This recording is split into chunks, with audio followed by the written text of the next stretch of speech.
Yes, that is correct. When normal power fails, the generator's emergency power supply is activated to provide backup power to the building load. However, this switch from normal power to emergency power inevitably causes a power interruption or surge. This power interruption will cause all contacts, stop-start controlled equipment, and other electronic devices to de-energize as they lose power. Let's delve deeper into why this happens and what it means for the operation of electrical systems. Firstly, it's essential to understand the typical configuration of an emergency power system. In most buildings, especially those requiring critical operations, an automatic transfer switch, or ATS, is installed. The ATS continuously monitors the incoming normal power supply. When the ATS detects a loss of normal power, such as during a blackout or grid failure, it initiates a sequence of events to switch the building's electrical load over to the emergency generator. This process isn't instantaneous. There's a brief period where neither the normal power nor the generator is supplying power. This is the power interruption we're referring to. Secondly, let's consider the nature of contacts and stop-start controlled equipment. These devices rely on a continuous supply of power to maintain their state, whether it's energized or de-energized. Contacts, such as those in relays and contactors, are electromechanical switches. When power is applied to the coil of a relay or contactor, it creates a magnetic field that pulls the contacts into a closed position, allowing current to flow through the circuit. Conversely, when power is removed from the coil, the magnetic field collapses, and the contacts return to their open position, interrupting the current flow.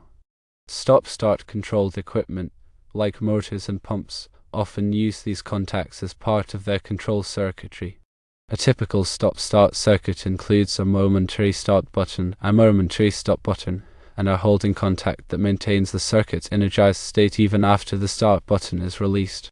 This holding contact is usually wired in parallel with the start button and is controlled by a relay or contactor. When the start button is pressed, it energizes the relay or contactor, closing the holding contact and latching the circuit.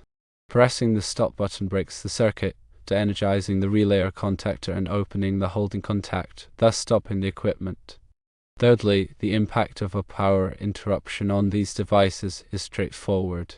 When the normal power fails and the ATS switches to the generator, even a momentary power loss will cause the relays and contactors in the stop-start circuits to de-energize. This means the holding contacts open and the equipment stops running.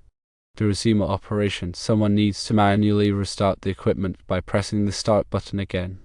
This is a safety feature in many cases, preventing equipment from automatically restarting after a power outage, which could be dangerous. For example, consider a ventilation fan controlled by a stop-start circuit. If the power goes out, the fan stops. When the generator kicks in, the fan doesn't automatically restart. This prevents the fan from starting unexpectedly, potentially causing issues if someone is working on the system or if there's an obstruction in the fan blades. Fourthly, some types of electronic devices are also susceptible to de-energizing during a power interruption. These devices often have sophisticated control circuits that rely on a stable power supply. Even a brief voltage dip or interruption can cause these circuits to reset or shut down. Examples include programmable logic controllers, or PLCs, variable frequency drives, or VFDs, and other automated control systems. These devices may require manual intervention to restart or may need to be reprogrammed after a power outage. Fifthly, some equipment is designed to handle power interruptions without de-energizing. These systems often incorporate uninterruptible power supplies, or UPSs. A UPS is a battery backup system that provides continuous power to critical equipment even when the normal power fails. The UPS typically consists of a battery, a charger, and an inverter. The battery stores electrical energy, the charger keeps the battery fully charged, and the inverter converts the direct current, or DC, from the battery into alternating current, or AC, to power the equipment.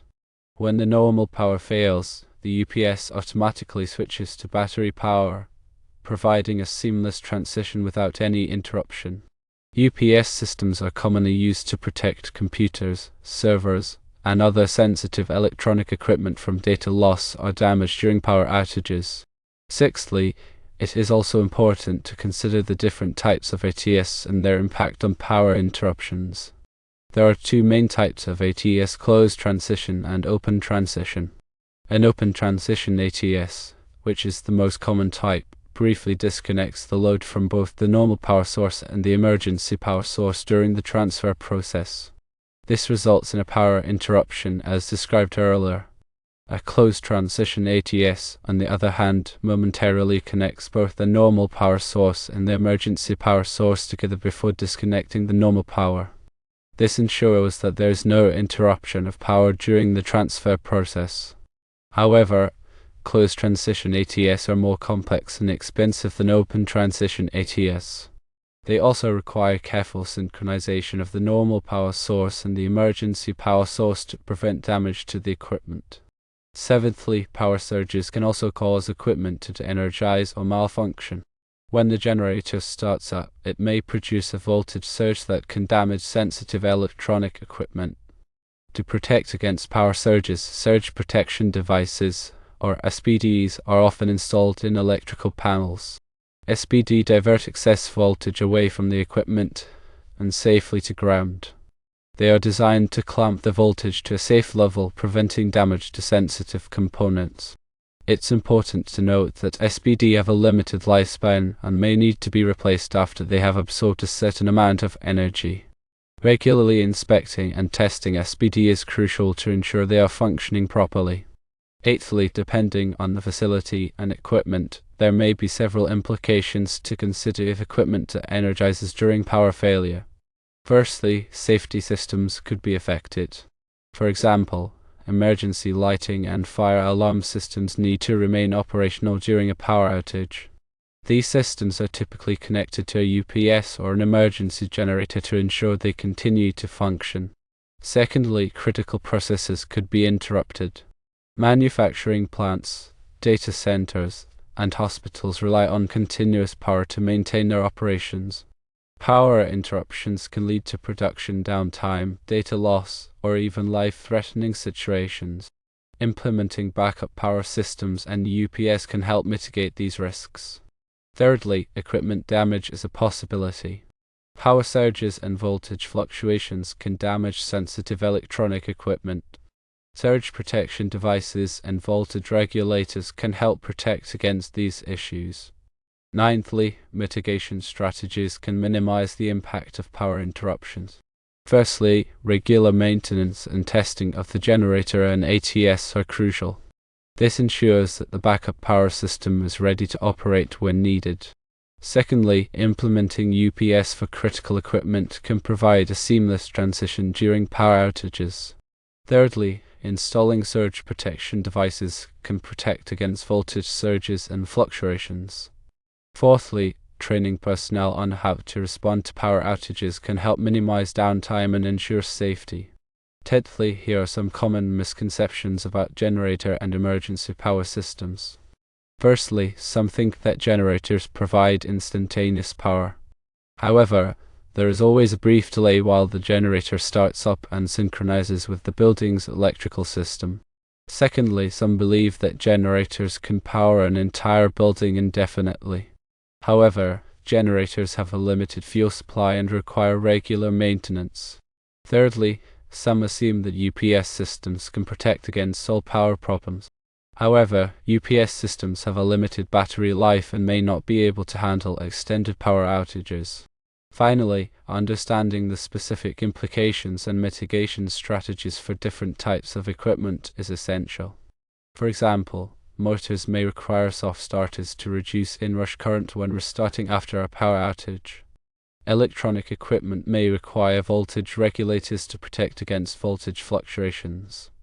Lighting systems may require emergency ballast to provide backup illumination during power outages.